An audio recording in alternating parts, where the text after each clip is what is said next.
السلام علیکم ورحمۃ اللہ وبرکاتہ۔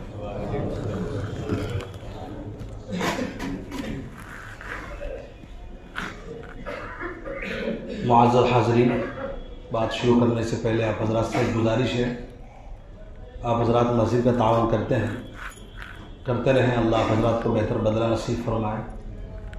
آپ کو معلوم نہیں ہے کہ مہنگائی بڑھ رہی ہے، مسجد کے اندر کام ہوتا ہے، ہر اعتبار سے مہنگائی بڑھ گئی ہے۔ آپ حضرات اس میں 10 جو بھی آپ دیتے ہیں اس میں 10 روپے کا اضافہ کر لیں، انشاءاللہ بڑا نفع ہوگا آپ کو بھی، اور مسجد کا تعاون بھی ہو جائے گا۔ اللہ آپ سب حضرات کو جزائے خیر نصیب فرمائے۔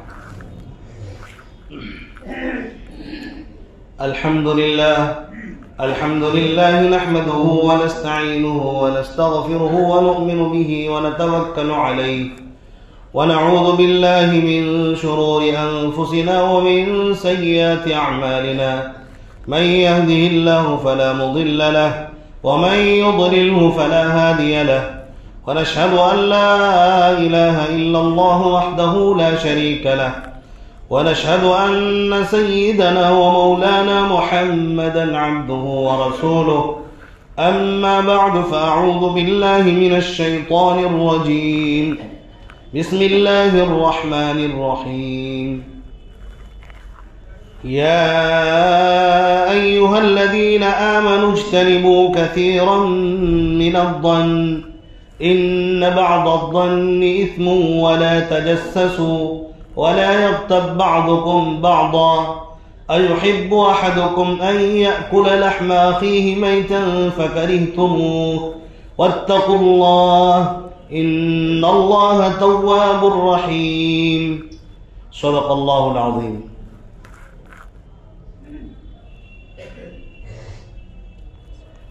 میرے واجب الاحترام بزرگوں اور بھائیوں اور اسلام کے غیور فرزندوں، اللہ تبارک و تعالیٰ کا احسان ہے، اللہ تعالیٰ نے ہم سب کو نبی پاک علیہ الصلوۃ والسلام کی امت میں پیدا فرمایا اور دین اسلام کی صورت میں اللہ تعالیٰ نے زندگی گزارنے کا مکمل طریقہ ہمیں بتا دیا ہے۔ میں تو یہاں تک کہتا ہوں کہ ہمیں ایک ایک سانس کیسے لینا ہے، اللہ تعالیٰ نے ہمیں وہ بھی بتا دیا ہے کہ آدمی اگر خالی بیٹھا ہے تو بھی ذکر اس کی زبان پر جاری ہو، کاموں میں ہو، کسی بھی کام میں اس کا طریقہ اسلام کے اندر موجود ہے۔ اسلام ایک مکمل ضابطۂ حیات ہے، ہر معاملے میں خوشی ہو یا غم ہو یا کمانا ہو، رہن سہن ہو، ہر اعتبار سے اللہ تعالیٰ نے ہم سب کی رہنمائی کی۔ جب ہم نے دین اسلام کی باتوں پر عمل کیا ہے، معاشرے کے اندر ایک اچھی فضا بنی ہے، آپس میں ایک دوسرے کے تعلقات مضبوط ہوئے ہیں۔ اللہ تبارک و تعالیٰ نے ہم سب کو 2 حق ادا کرنے کے لیے بھیجا ہے، اس کو اپنے پلے باندھ لیجئے، اور اگر ہم نے ان دونوں حق کو ادا کر لیا تو سمجھیے کہ ہم کامیاب ہو چکے ہیں، اور ہمارے معاشرے کے اندر، گھر کے اندر اس کی فضا اچھی بنتی نظر آئے گی۔ وہ 2 حق ہے، ایک تو اللہ کا حق ہے اور ایک بندوں کا حق ہے۔ جب بھی ہم ان دونوں کو ادا کرتے رہتے ہیں، اللہ کا حق بھی ادا کرتے ہیں، یعنی اللہ کی عبادت کرنا، اللہ تبارک و تعالیٰ نے جن چیزوں کا حکم دیا ہے اس کو کرنا، جن چیزوں سے روکا ہے اس سے رک جانا، یعنی اپنی ذات کو گناہوں سے پاک صاف کرنا۔ اور ایک یہ ہے کہ بندوں سے متعلق جو حقوق ہے ان حقوق کی ادائیگی کرنا۔ جب ہم بندوں کے حقوق ادا نہیں کرتے ہیں اور حقوق کو چھیننے کی کوشش کرتے ہیں، یا کسی بھی انسان کے یا مومن بندے کے عزت کو اچھالتے ہیں، تو اسی وقت ہماری ساری نیکیاں بیکار ہو جاتی ہیں۔ مہینوں سالوں کی محنتیں اور کوششیں کر کے جو ہم نے نیکیاں کمائی تھی وہ بیکار ہو جاتی ہیں۔ ابھی مجھے صرف اس بات پہ گفتگو کرنی ہے 10 15 20 منٹ جو بھی ہمارے پاس ہے. مجھے یہ بتانا ہے کہ معاشرے کے اندر اور گھر کے اندر اختلاف اور جھگڑے کی بنیاد کیا ہے. ایک آدمی دوسرے سے کیوں نفرت کر رہا ہے اور ہر آدمی اپنے آپ کو ہی بہتر سمجھ رہا ہے، حالانکہ سینکڑوں کمیاں اس کے اندر موجود ہیں. اس کے باوجود ہم دیکھتے ہیں کہ آدمی اپنے آپ کو بہتر سمجھ رہا ہے، جبکہ قرآن کہتا ہے فَلَا تُزَكُّوا أَنفُسَكُمْ، اپنے آپ کو پاکیزہ مت سمجھنا. لیکن ہم لوگ سب سے زیادہ اپنے آپ کو پاکیزہ سمجھنے لگے، یہاں تک کہ ہم سمجھتے ہیں ہم فرشتے ہیں، باقی سب درندے اور چرندے اور پرندے ہیں، پتہ نہیں کیا کیا سمجھتے ہیں. یہی حالت ہو گئی ہماری. منہ پہ تعریف کرتے ہیں، پیچھے جا کے اس کی برائی کرتے ہیں. اس کا مطلب یہ ہے کہ آپ کے دل کے اندر سچی محبت ایک مومن بندے کی نہیں ہے، ایک عام انسان کی ہمدردی آپ کے دل کے اندر نہیں ہے. خاص طور پر جس کے دل کے اندر ایمان کی چنگاری ہے، ایمان کا ایک ہیرا موجود ہے، ایمان کی دولت موجود ہے، اگر ہمیں اس سے بھی نفرت ہو گئی تو ہم سے بڑا گنہگار اور مجرم کوئی نہیں ہے معاشرے کے اندر. لیکن ہم تو دوسروں کی بات نہیں کرتے، اپنے گھر کے اندر جھانکیے. یہ کیوں ہو رہا ہے؟ اس لیے ہو رہا ہے کہ ہم نے قرآن پاک کی جو تعلیمات تھی اس کو ہم نے ادا نہیں کیا. اگر ہم قرآن پر عمل کرتے، گھر کے اندر ہمیں محسوس ہوتا سکون، اطمینان اور ایک دوسرے سے محبت ہمیں ملتی. گاؤں کے اندر، بازاروں اور شہروں میں، سفر میں، حضر میں، جنگلات میں، جہاں بھی جاتے ہم ایک سکون کو پاتے. لیکن ہم نے خود اپنے آپ کو پاکیزہ سمجھ کے جن باتوں سے اللہ نے منع کیا تھا اس کو کر کے اپنے معاشرے کا ہم نے جنازہ نکال دیا ہے. معاشرے کے اندر ایک دوسرے کی چغلخوری کرنا، ایک دوسرے کی غیبت کرنا، ایک دوسرے کی عیب تلاش کرنا، یہ ہم لوگوں کا شیوا بن چکا ہے. 3 بیماریوں کا اللہ نے ذکر کیا ہے جو میں نے آپ کے سامنے آیت تلاوت کی ہے. اگر وہ تینوں بیماریاں ختم ہو گئی تو انشاءاللہ ان تینوں بیماریوں کے بعد دیکھیں گے کہ گھر کی فضا کتنی بہترین بنتی ہے، گاؤں کی فضا کتنی اچھی بن جاتی ہے، اور محبت، اتحاد، اتفاق آپس میں کیسے پیدا ہو جاتی ہے. ان 3 بڑے جرائم سے جب تک اپنے آپ کو پاک نہیں کریں گے، اپنے آپ کو پاک سمجھنا یہ خود قرآن کے خلاف اور حدیث کے بھی خلاف ہے. آپ کتنے بھی پاکیزہ ہوں، اگر آپ نے ان 3 برائیوں سے نہیں بچایا اپنے آپ کو تو آپ مجرم رہو گے. تہجد پڑھنے کے باوجود آپ اللہ کی بارگاہ میں، رسول کی بارگاہ میں آپ مجرم ہو گے، چاہے دنیا والوں کی نظر میں آپ اچھے کیوں نہ کہلانے لگ جائے. قرآن کہتا ہے یہ مجرمین ہیں، ان کو ان جرموں سے بچنا چاہیے. وہ 3 بڑے جرائم میں اس لیے توجہ دلا رہا ہوں، ان 3 بڑے جرائم نے معاشرے کی محبت کی پاور اور طاقت کو ختم کر کے رکھ دیا. ساتھ میں رہنے والے 2 آدمی، اس کی برائی وہ کرتا ہے، اس کی برائی وہ کرتا ہے. اللہ تبارک و تعالیٰ نے ہم سب کو 3 جرموں سے بچنے کا حکم دیا ہے. میں نے جو آیت پڑھی تھی اس آیت پر غور کریے اور ایمان والوں کو مخاطب کر کے کہا ہے اگر تم مانتے ہو مجھے رب، اگر خالق مانتے ہو، مالک مانتے ہو، اور تمہیں اس بات کی فکر ہے آخرت میں اللہ کے سامنے مجھے موجود ہونا پڑے گا، اگر تمہارے سینے میں جو ایمان موجود ہے اسی سے میں کہہ رہا ہوں، جو قرآن کو مانتے ہیں، قرآن کو اپنے سینے سے لگاتے ہیں، قرآن کو سروں پہ اٹھاتے ہیں، قرآن سے محبت ہے، آئیے قرآن کے پیغام کو عام کرتے ہیں، اپنے زندگی کے اندر اتارتے ہیں. قرآن آپ کو جتنا سکون دے سکتا ہے، قرآن آپ کے حق کو جتنا ادا کر سکتا ہے، اللہ کی قسم کوئی اور آپ کو اتنا حق نہیں دے سکتا. آپ لاکھ کچھ چاہیں، آپ لاکھ سوچیں، آپ کے ساری سوچیں بیکار ہیں قرآن مقدس کی آیات کے سامنے. ہمیشہ اپنے دماغ و دل کے اندر اس کو بٹھا لیجئے اور غلط فہمی سے نکلیے. اللہ قرآن میں کہتا ہے یا ایھا الذین آمنوا اجتنبوا کثیرا من الظن ان بعض الظن اثم ولا تجسسوا ولا يغتب بعضكم بعضا. اے ایمان والو، یعنی اے مجھے ماننے والو، جو یہ مانتا ہے کہ میں رب ہوں، میں خالق ہوں، میں مالک ہوں، میں ہر گھڑی دیکھتا ہوں، تمہارے دلوں کے بھیدوں کو بھی جانتا ہوں، اسی کو اللہ مخاطب کر رہا ہے، کسی اور کو نہیں۔ اے ایمان والو زیادہ گمان کرنے سے بچو۔ بلا وجہ کسی کے بارے میں سوچنا، یہ ایسا ہوگا، یہ ایسا ہوگا، اسی نے یہ کام کیا ہوگا، ارے یہ تو اتنا بڑا، مجھے لگتا نہیں یار، اس کی صورت دیکھے تو ایسی لگتا ہے، اس کے مزاج کو دیکھ کے میں پہچان لیا یہ ایسا ہو سکتا ہے۔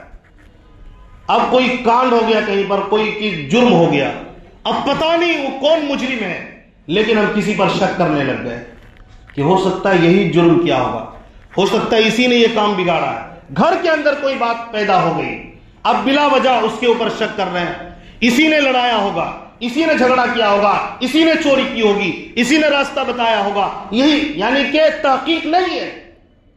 اللہ نے قرآن میں کہا اگر یہ بات کرو گے تو تم مجرم ہو، اس سے بچو، ورنہ معاشرہ جل جائے گا، جس طرح ہر گھر جل رہا ہے۔ ایک بھائی دوسرے کی غیبت کر رہا ہے، نعوذ باللہ من ذالک، ایک بہن دوسرے بھائی کی غیبت کر رہی ہے، شوہر بیوی کی غیبت، چغل خوری، اس کے اندر بدگمانی، تم نے یہ کر دیا، تم یہ کی ہوگی، تم ہی یہ کی ہوگی، اس طرح سے شوہر بدگمان ہو رہا ہے۔ اور بیوی، آپ اس کا نمبر آپ کے موبائل میں کیوں؟ آپ اتنے بڑے مجرم، ہو سکتا ہے یہ بدگمانیاں ہیں۔ میں نے ایک مثال دی ہے، باتیں اور بھی ہو سکتی ہے، لیکن جس طرح سے اپنے آپ کو بے چین کیا جا رہا ہے، خود کو بے چین کر رہا ہے، یعنی کہ زخم پیدا کیا جا رہا ہے اور اس زخم کو بار بار کھجایا جا رہا ہے، تو کیا حال ہوگا بتائیے؟ یہ ایسا ہی ہے۔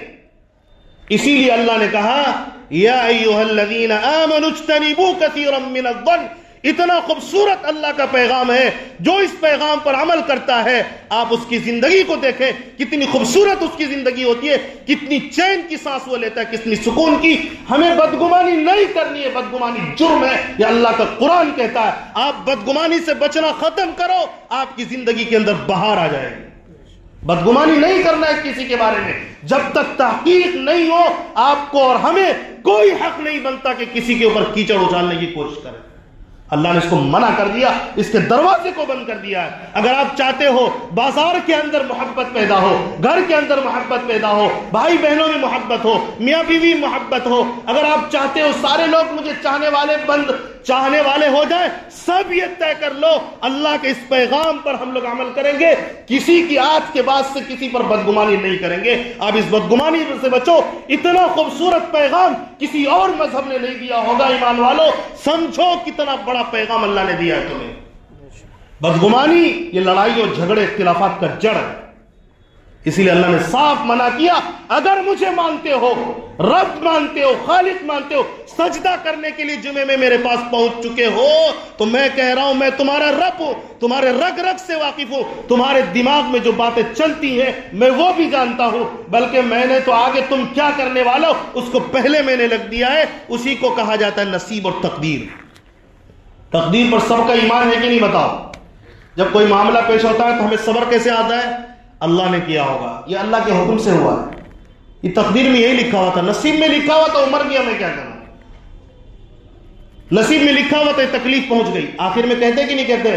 اسی کا نام ایمان ہے، اور غیرت مند ایمان والے کبھی کسی کی بدگمانی نہیں کرتے۔ ہمیں غیرت مند بننا ہے، احساس والا بننا ہے اور پکا مومن بننا ہے۔ نبی نے کبھی کسی کے بارے میں بدگمانی نہیں کی۔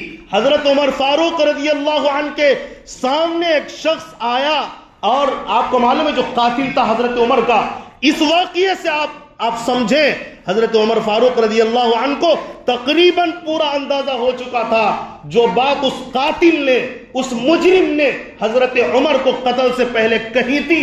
حضرت عمر نے بعد میں اس کا تذکرہ بھی کیا کہ مجھے دھمکی دے کر گیا ہے، لیکن اللہ تبارک و تعالیٰ نے حضرت عمر کو کیا مقام دیا تھا، لیکن انہوں نے کہا کہ نہیں، جب تک معاملہ نہیں ہوگا اس وقت تک ہم کیسے مجرم کو مجرم قرار دے پکڑ لیں۔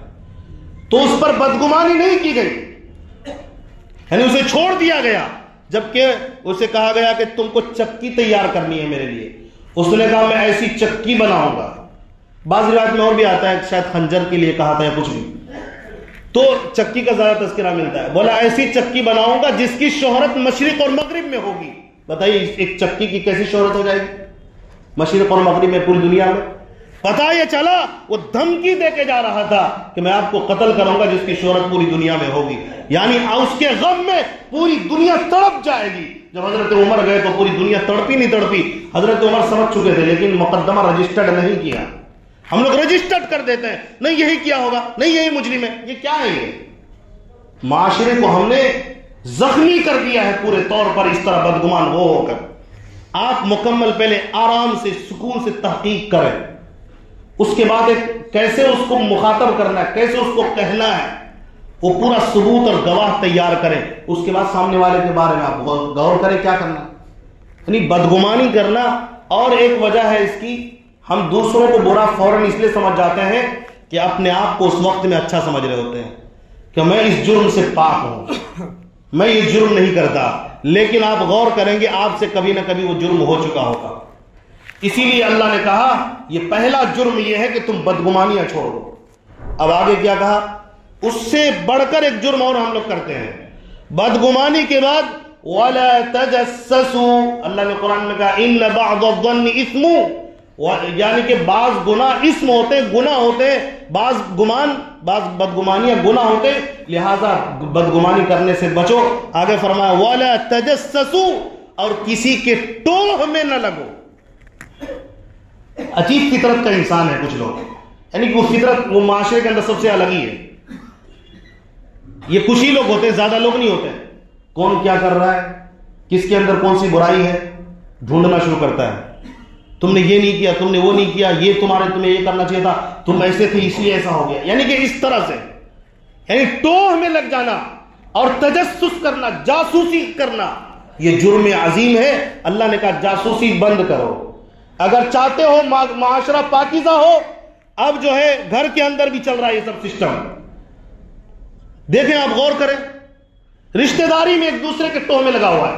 اگر یہ کوئی جرم کرے گا تو میں ضرور بولوں گا, دیکھتا ہوں یہ جرم کرتا ہے کیا, خالی کرنے تو دو. میں اس کو بیان نہیں کیا لوگوں میں بتانے کو.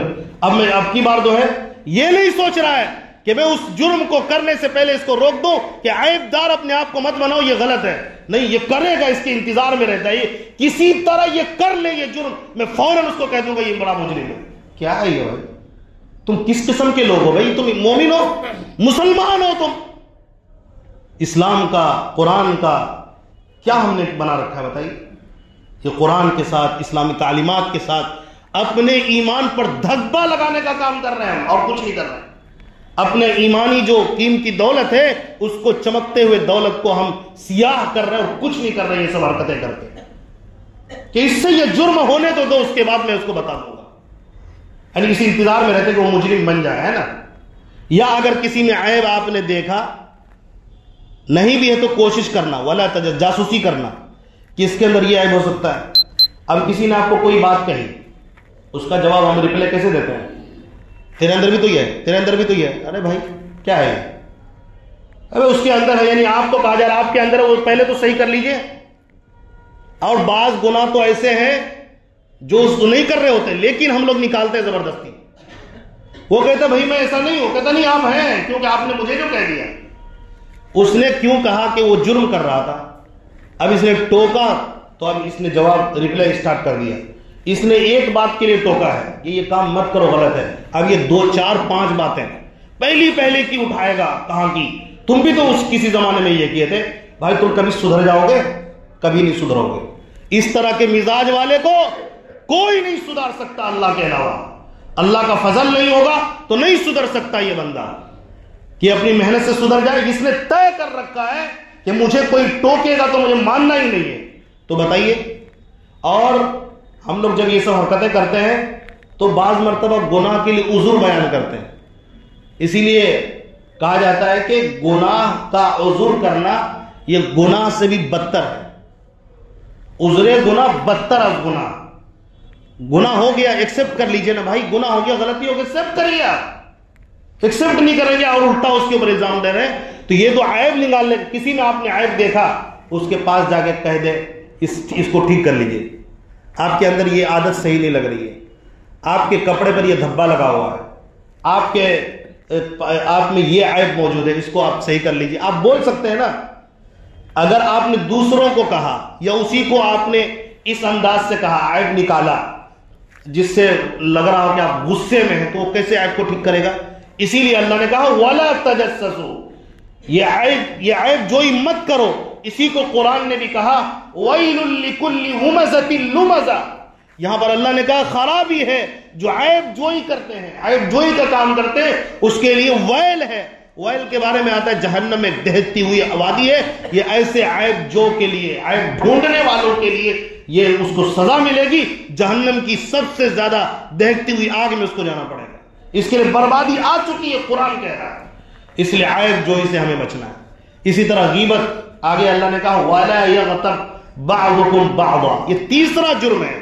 پہلا جرم کیا ہے بھائی؟ بدگمانی. دوسرا جرم کیا ہے؟ عیب جوئی. تیسرا جرم ہے غیبت کرنا، یعنی سامنے تو برائی نہیں بیان کرنا، کسی پیچھے جا کر بیان کرنا، کسی اور سے کہنا کہ اس کے اندر یہ برائی ہے. اب کسی اور سے جو آپ کہہ رہے ہیں یہ کیوں کہہ رہے ہیں مجھے بتائیے. آپ کو کتنے روپے ملنے والے ہیں بتائیے. اگر کوئی یہ کام کر رہا ہے، کچھ لوگوں کے یہی کام ہے، بس اس کو یہی کام ہے اور اس کو گویا کہ ڈیوٹی ملی ہے. جب تک وہ دن میں کسی کی غیبت نہیں کرے گا یہ سو نہیں سکتا، یہ کھا نہیں سکتا، اس کو کھانا ہضم نہیں ہوگا، بدہضمی ہو جائے گی. اگر اس نے غیبت نہیں کی سمجھو اس کو بدہضمی ہو جائے گی، اب اس کو رات میں نیند نہیں آئے گی. کچھ لوگوں کا یہی کام ہے، بلکہ اکثر لوگوں کا یہ کام بن گیا ہے. مجھے کہنے دیجیے، مجھے معاف کیجیے، اچھے تصویر پکڑنے والے، نماز کے پابند لوگ غیبت و چغل خوری جیسے گناہوں میں بہت خطرناک طریقے پر مبتلا ہے. اللہ کی قسم آپ قیامت میں جاؤ گے، اللہ کے نبی نے فرمایا میں نے اپنی آنکھوں سے دیکھا معراج کے اندر کچھ لوگوں کے ناخن بڑے پڑے ہیں، پیتل کے بنے ہوئے ہیں، اور ایک دوسرے اور اپنے ہی آپ کو نوچ رہے ہیں، اور نوچتے جا رہے ہیں. وہ چمڑا ہٹتا ہے پھر جڑتا ہے پھر نوچتے ہیں، یعنی اپنے آپ کو نوچ رہے ہیں. یہ اللہ کے نبی فرماتے ہیں. پوچھا گیا، حضرت جبرائیل علیہ السلام سے پوچھا نبی نے یہ کون ہے؟ کہا کہ یہ آپ کی امت کے غیبت خور لوگ ہیں، اس دوسرے کی غیبت کرتے تھے.